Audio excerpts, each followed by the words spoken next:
Rajeev Chandrasekhar BJP. അധ്യക്ഷനായിട്ട് 6 മാസം പൂർത്തിയാക്കുന്നു.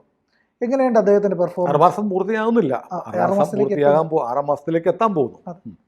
എങ്ങനെയുണ്ട് അദ്ദേഹത്തിന്റെ പെർഫോമൻസ്? ബി.ജെ.പിക്ക് ഗുണകരമാണോ? അല്ല, ബി.ജെ.പി. സംസ്ഥാന അധ്യക്ഷൻ്റെ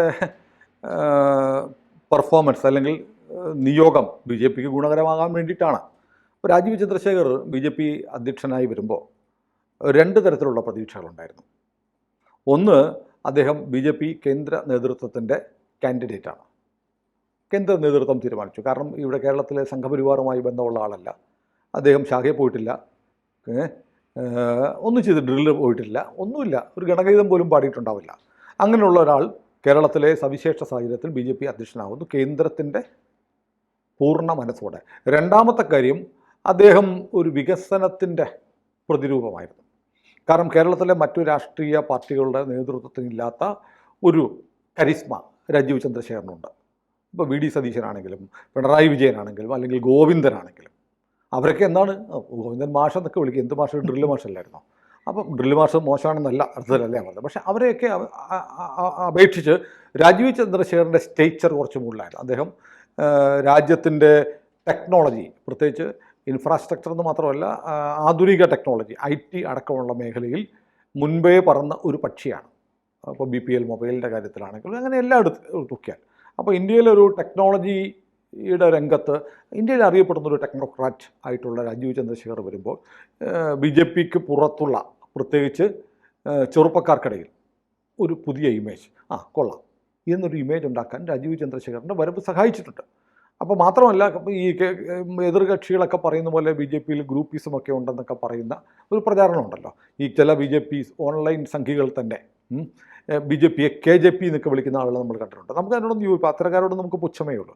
കാരണം സ്വന്തം പ്രസ്ഥാനത്തെ ഇങ്ങനെ അപകീർത്തികരമായി അവമതിക്കുന്ന തരത്തിൽ വേറൊരു രാഷ്ട്രീയ പാർട്ടിക്കാരും ചെയ്യാറില്ല. ഇതൊക്കെ മാറ്റിയിട്ട് എല്ലാവരെയും ഒരുമിച്ച് കൊണ്ടുപോകാൻ അദ്ദേഹത്തിന് കഴിയുമെന്നുള്ള പ്രതീക്ഷയിലാണ് അദ്ദേഹത്തെ കേന്ദ്ര നേതൃത്വം കൊണ്ടുവരുന്നത്. അത് ഏതാണ്ട് ഭംഗിയായി തന്നെ പോയി. അദ്ദേഹം മാത്രമല്ല, അദ്ദേഹത്തിൻ്റെ പ്രാദേശികമായി എല്ലാ സ്ഥലങ്ങളിലും എത്തിച്ച് ആളുകളെ വിളിച്ചുകൂട്ടി മറ്റേ LED സ്ക്രീനിൽ LCD ഡിസ്പ്ലേ ഒക്കെ നടത്തി വലിയ തോതിൽ വളരെ പ്രൊഫഷണലായിട്ട് കേരളത്തിലെ പാർട്ടിയെ മുന്നോട്ട് കൊണ്ടുപോകാനുള്ള ശ്രമമാണ് അദ്ദേഹം നടത്തിയത്. മാത്രമല്ല, അദ്ദേഹത്തിൻ്റെ ടീം എന്ന് പറയുന്നത് വണ്ടർഫുൾ ടീമാണ്. ശോഭാ സുരേന്ദ്രനുണ്ട്, MT രമേശുണ്ട്, അനൂപ് ആൻ്റണിയുണ്ട്, ഷോൺ ജോർജ് ഉണ്ട്, സുരേഷ്, അങ്ങനെ തുടങ്ങി ഒരുപാട് കൊള്ളാമെന്ന് വളരെ പ്രോമിസിംഗ് ആയിട്ടുള്ള ഒരു സേന ചുറ്റുമുണ്ട്. അങ്ങനെ വളരെ കാര്യമായി അത് മുന്നോട്ട് പോയിക്കൊണ്ടിരിക്കുകയായിരുന്നു. പക്ഷേ ഇടയ്ക്ക് ഒരു ചെറിയൊരു സെറ്റ് ബാക്ക് ഉണ്ടായി എന്ന തരത്തിലുള്ള വിമർശനങ്ങൾ പൊതുവിലുണ്ടായി വരുന്നുണ്ട്. അതിന് കാരണം നമ്മളെ കന്യാസ്ത്രീ വിഷയമാണ്. കാരണം കേരളത്തിൽ ബി.ജെ.പിക്ക് ഏതാണ്ട് 1,80,00,000 ആളുകളാണ്, 2 കോടിക്കടുത്ത് പേരാണ് കേരളത്തിലെ തെരഞ്ഞെടുപ്പിൽ വോട്ട് ചെയ്യുന്നത്. കഴിഞ്ഞ തെരഞ്ഞെടുപ്പിൽ വോട്ട് ചെയ്തത് ബി.ജെ.പിക്ക് 20% വോട്ടുകൾ കിട്ടി. ബി.ജെ.പിയുടെ വോട്ടുകൾ എന്ന് പറഞ്ഞാൽ പരമാവധി മാക്സിമം വേണ്ട 99% ഹിന്ദുക്കളാണ്. കേരളത്തിലെ 50% വരുന്ന ഹിന്ദു വോട്ടുകളാണ് ബി.ജെ.പിക്ക് കിട്ടുന്ന 20%-നടുത്ത് കഴിഞ്ഞ തെരഞ്ഞെടുപ്പിൽ കിട്ടിയ വോട്ടുകൾ. അതായത് 2 കോടി വോട്ട് ചെയ്തപ്പോൾ അതിൽ പകുതി ഹിന്ദു വോട്ടുകളാണ്. 2 കോടിയിൽ 20% ബി.ജെ.പിക്ക് കിട്ടുന്നത്. അപ്പോൾ 1 കോടിയാകുമ്പോൾ എത്ര വരും? 40% ആകും. അതായത് കേരളത്തിലെ ഹിന്ദുക്കളിലെ 40% കഴിഞ്ഞ പാർലമെൻറ്റ് തെരഞ്ഞെടുപ്പിൽ ബി.ജെ.പിക്ക് വോട്ട് ചെയ്തു.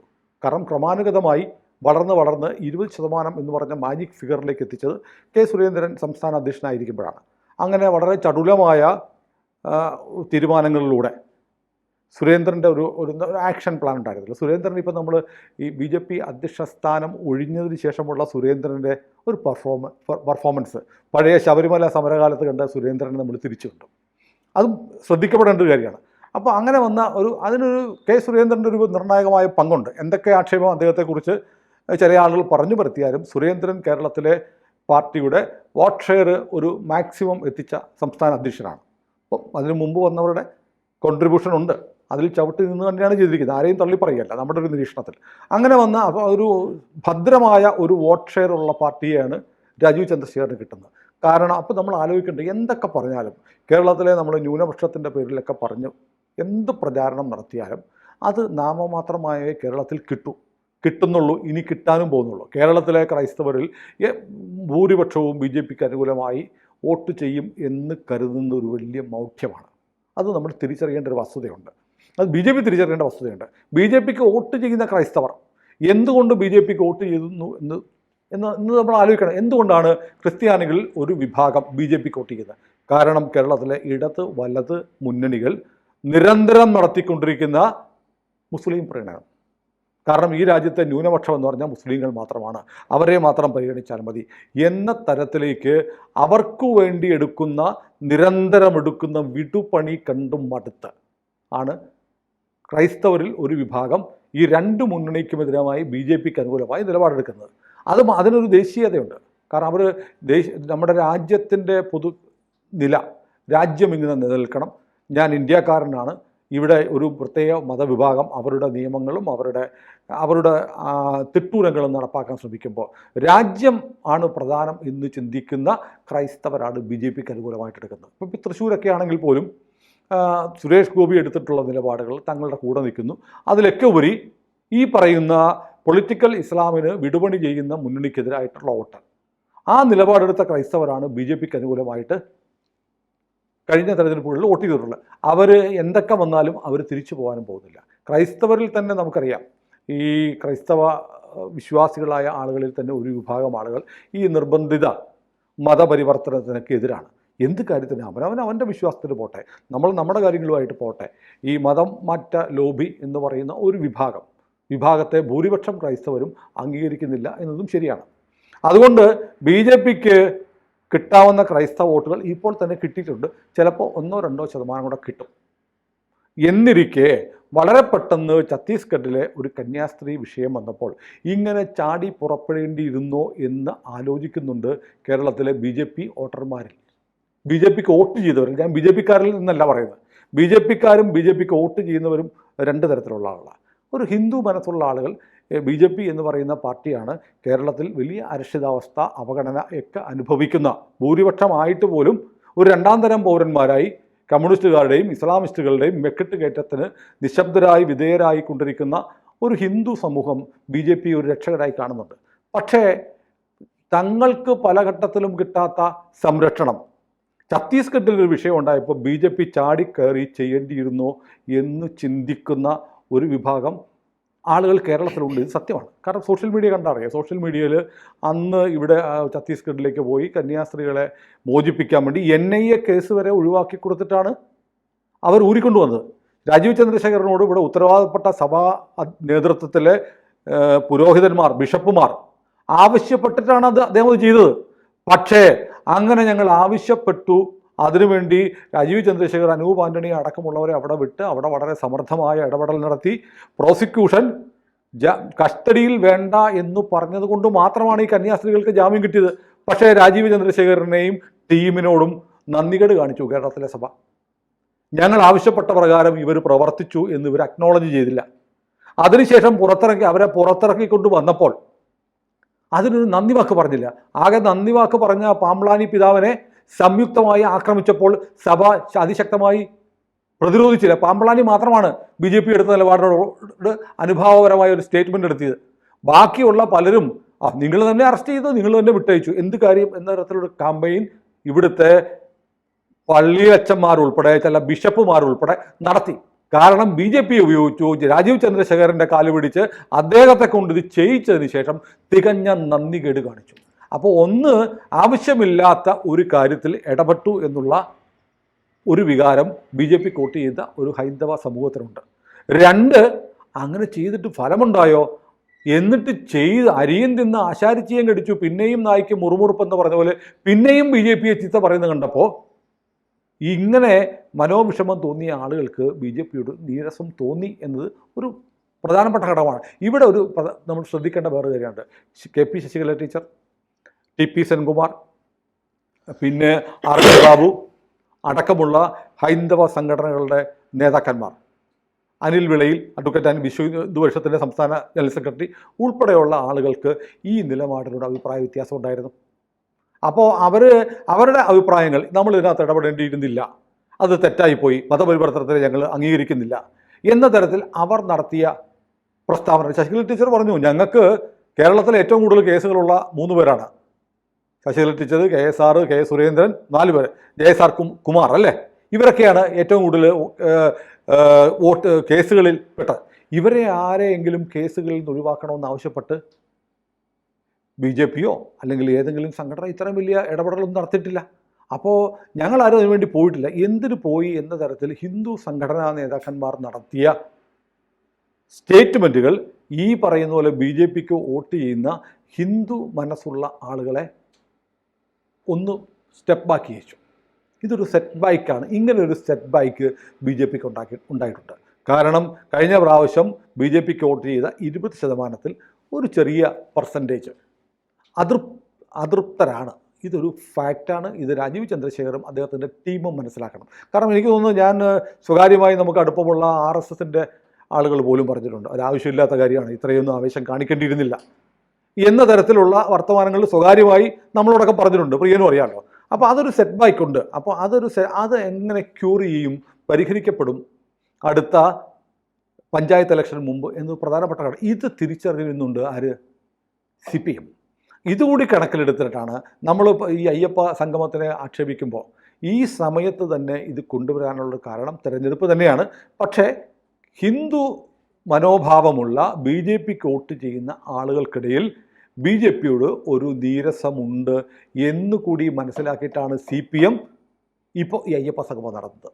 അപ്പോൾ ഇതിനകത്ത് കൃത്യമായി BJP മനസ്സിലാക്കേണ്ടത് BJP-യുടെ കോർ വോട്ട് ബാങ്ക് എന്ന് പറഞ്ഞ ഹിന്ദു വോട്ടുകൾ തന്നെയാണ്. ഹിന്ദു വോട്ടുകൾ ഇൻടാക്റ്റ് ആയിട്ട് നിൽക്കണം. അതിനെ കൊണ്ടുപോകാൻ വേണ്ടി BJP-യുടെ കയ്യിൽ നിന്ന് അതിനെ അടിച്ചു മാറ്റാനാണ് ഇപ്പോൾ പിണറായി നോക്കുന്നത്. അപ്പോൾ ഇതിനെ എങ്ങനെ BJP കൗണ്ടർ ചെയ്യും? BJP കൗണ്ടർ ചെയ്യാനായിട്ട് ഇത്തരം ചില ഇഷ്യൂസ്, കാരണം വികസനം എന്നൊക്കെ പറയുമ്പോൾ ചിലപ്പോൾ ചെറുപ്പക്കാരെയൊക്കെ ആകർഷിക്കുമായിരിക്കും.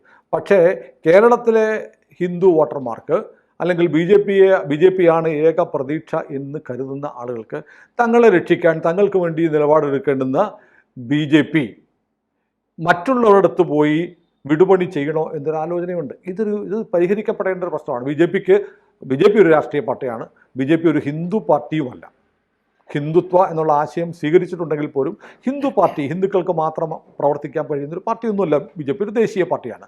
അപ്പോൾ BJPക്ക് എല്ലാ വിഭാഗം ആളുകളുടെയും വോട്ട് വേണം. അത്തരം വോട്ട് സമാഹരിക്കാനുള്ള പദ്ധതികൾ നടപ്പാക്കുമ്പോൾ തങ്ങളുടെ പക്കലുള്ള കോർ വോട്ടുകൾ നഷ്ടപ്പെടാതിരിക്കാനുള്ള ഒരു നയപരിപാടിയുടെ ഉണ്ടാവണം. അത് ഉണ്ടാവുന്നുണ്ടോ എന്നുള്ള ഒരു ആത്മപരിശോധന ഇപ്പോൾ കേരളത്തിലെ BJP നടത്തേണ്ടതുണ്ട്. അപ്പോൾ നമ്മളിപ്പോൾ എടുത്ത് പറയുന്നത് ഇപ്പോൾ അയ്യപ്പ സംഗമം നടക്കുമ്പോൾ കേരളത്തിൽ എത്ര ആളുകൾ ഇതിൻ്റെ പേരിൽ പോലീസ് മർദ്ദനമേറ്റു. പന്തളത്ത് ഒരാളെ ഇഷ്ടിക കൊണ്ട് എറിഞ്ഞു കൊന്നു അല്ലേ? കേരളത്തിലെ BJPയുടെ മുന്നിൽ നിരയിലുള്ള നേതാക്കന്മാർ ഇപ്പോൾ K. Surendran, doctor KS Radhakrishnan, Sasikala teacher, പിന്നെ ഹിന്ദു അനുകൂല നിലപാടെടുത്ത് വന്നിട്ടുള്ള ഡോക്ടർ TP സെൻകുമാർ, ഇവർക്കെതിരെ 100 കണക്കിന് കേസുകളാണ്. ഈ കേസുകൾ ഒരുമിച്ച് ക്വാഷ് ചെയ്യാനൊന്നും പറ്റത്തില്ല.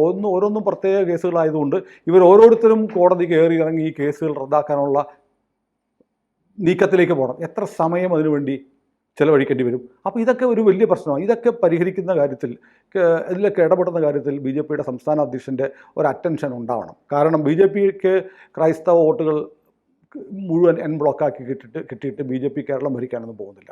മുസ്ലിം വോട്ടുകളും കിട്ടാൻ പോകുന്നില്ല. BJPക്ക് വേണ്ടത് ഹിന്ദു വോട്ടുകൾ, ഹിന്ദു മനോഭാവമുള്ളവരുടെ വോട്ടുകളാണ്. BJP ഒരു ഹിന്ദു ആശയഗതിയെ സംരക്ഷിക്കുന്ന, അവർക്ക് വേണ്ടി കൂടെ നിലപാടെടുക്കുന്ന ഒരു പാർട്ടിയാണെന്നുള്ള ഒരു ബോധ്യം BJPയുടെ സംസ്ഥാന നേതൃത്വത്തിന് ഉണ്ടാവണമെന്നാണ് നമ്മുടെ ഒരു വിലയിരുത്തൽ. മാത്രമല്ല, ഇപ്പോൾ ഞാനിപ്പോൾ അത്ഭുതപ്പെടുകയാണ്. ഇപ്പോൾ കാണിപ്പയ്യൂർ സുജിത്ത് എന്ന് പറയുന്ന ഒരു ചെറുപ്പക്കാരനെ മർദ്ദിച്ച ഒരു വിഷയമുണ്ട്. അതിഭീകരമായിട്ടാണ് മർദ്ദിച്ചത്. ഈ 2 ദിവസം ഈ മാധ്യമങ്ങൾ അയാളെ യൂത്ത് കോൺഗ്രസ് പ്രവർത്തകൻ എന്ന് പറഞ്ഞ് പ്രചാരണം നടത്തി. നമ്മളാണ് ആദ്യം കൊണ്ടുവന്നത്. അങ്ങനെയല്ല, ഇയാൾ അവിടുത്തെ ക്ഷേത്രത്തിലെ പൂജാരിയായിരുന്നു. അയാളുടെ കഴുത്തിലുണ്ടായിരുന്ന, പിടിച്ചപ്പോൾ തന്നെ അയാളുടെ പൂണൂല് പൊട്ടിച്ചു കളഞ്ഞു. അയാളുടെ കഴുത്തിലെ രുദ്രാക്ഷമാല അഴിച്ചു മാറ്റി, രുദ്രാക്ഷമുണ്ടായിരുന്ന ബ്രേസ്ലെറ്റ് അഴിച്ചു മാറ്റിച്ചു. ഇതൊക്കെ പറഞ്ഞ ആദ്യം വീഡിയോ, നമ്മുടെ ആ വീഡിയോ പതിനായിരക്കണക്കിന് ആളുകൾ, ലക്ഷക്കണക്കിന് ആളുകൾ കണ്ടു കഴിഞ്ഞു. ആ വീഡിയോയ്ക്ക് ശേഷമാണ് മനോരമ പോലും അതൊരു ക്ഷേത്രത്തിലെ പൂജാരിയാണെന്നുള്ളത് പറയാൻ രംഗത്ത് വന്നത്. ഞാൻ പറയട്ടെ, അയാളൊരു യൂത്ത് കോൺഗ്രസ്സുകാരനാണ്. നടന്നത് മനുഷ്യാവകാശ ലംഘനമാണ്, അതിഭീകരമായ കസ്റ്റോഡിയൽ ടോർച്ചറാണ്. എന്തുകൊണ്ടാണ്? ഒരു ക്ഷേത്രത്തിലെ പൂജാരി കൂടിയല്ലേ, കോൺഗ്രസ്സുകാരനായിരിക്കാം. എന്താ പോലും BJPക്ക് ഒരു സ്റ്റേറ്റ്മെൻറ്റ് ഇറക്കിക്കൂടെ?